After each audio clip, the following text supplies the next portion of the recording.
Nah, mudah-mudahan ke depan ini bisa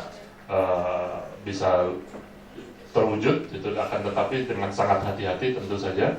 Ada hal-hal yang harus diperhatikan dan mohon kawan-kawan untuk mengawalnya, ya, jangan segan-segan untuk bersuara seperti kurikulum 2013 kayaknya sudah mulai melempem lagi, sudah nggak ada suaranya lagi.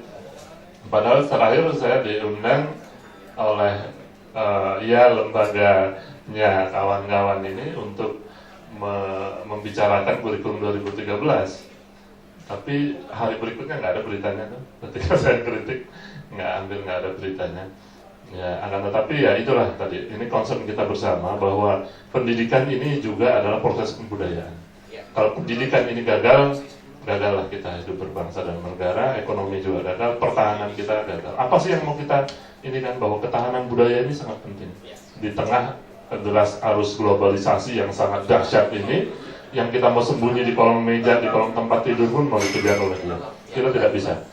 Yang paling penting adalah bagaimana menjaga titik singgung antara budaya yang masuk dari luar dengan budaya yang ada saat ini. Nah, ini yang paling penting, bagaimana kita bisa menjaga titik singgung ini. Ini tugas kita bersama, bukan tugas wartawan, bukan tugas akademisi, bukan tugas DPR, bukan hanya budayawan, akan tetapi tugas kita semua, termasuk pemerintah. Kita harus saling mengingatkan untuk itu. Terima kasih. Terima kasih, Profesor. Bung Gagak, saya ingin yang terakhir tadi Prof. Bambang menyampaikan, mohon maaf teman-teman sedikit saja, bahwa undang-undang itu, kendatipun Profesor Bambang sudah melihat di akhir Mei yang lalu tentang draft itu, dan undang-undang sebelum diketok palu, saya kira masih terbuka untuk bisa berubah. Bahkan kami mengundang masukan-masukan itu, ya secara formal, bahwa ketika di dalam pembahasan dengan panja pemerintah pun itu sangat longgar untuk bisa ditambahkan dan dimasukkan oleh teman-teman sekalian gitu. Mengenai tadi yang walaupun bergurau itu cukup buat saya menjadi pemikiran, bukan hanya saya di sini tapi juga di sebelumnya. Kan soal ketok palu. Banyak contoh, Prof. Bambang. Kenapa? Nomenklatur yang membuat itu pemerintah, dan kami tidak bisa berdaya. Contoh begini, undang-undang perfilman mengamanatkan bahwa film harus di bawah kementerian yang membidangi kebudayaan. Ketika kebudayaan dia moving atau pindah dari pariwisata ke pendidikan, harusnya kan dia pindah ke sana. Tapi tetap, jadi ada satu pekerjaan yang dibiayai dengan 2 account. Di Kementerian Pendidikan Kebudayaan ada anggaran untuk film, festival film tetap dianggarkan di Parekraf dan film lainnya. Ini kan sangat tidak efisien, gitu. Itu salah satu.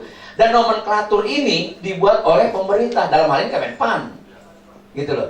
Kemudian lari lagi tadi soal secara formal, soal kebudayaan, kita bisa ukur negara atau pemerintah ini punya visi kebudayaan atau tidak. Dari mana tolak ukurnya?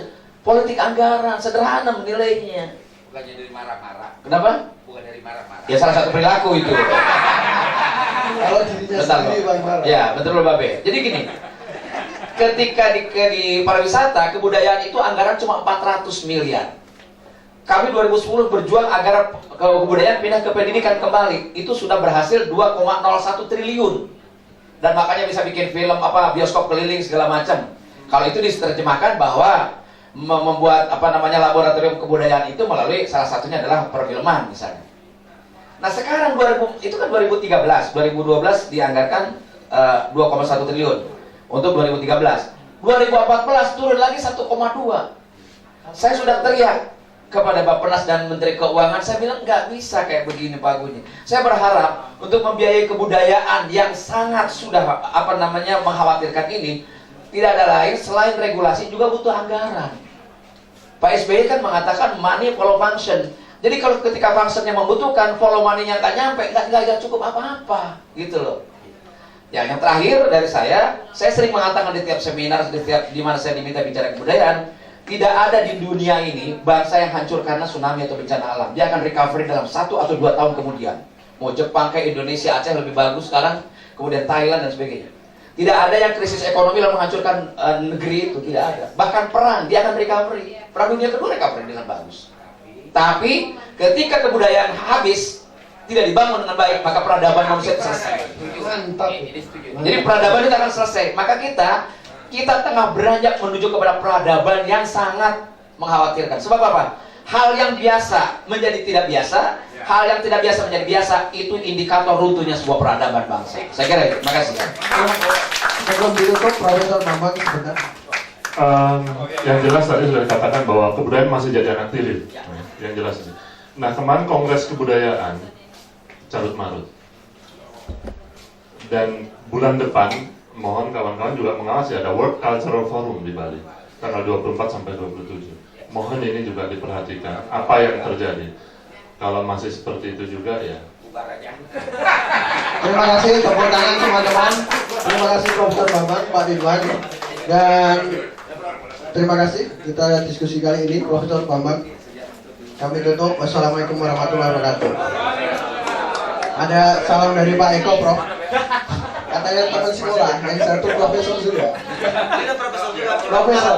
Kepala doang. Profesor doang.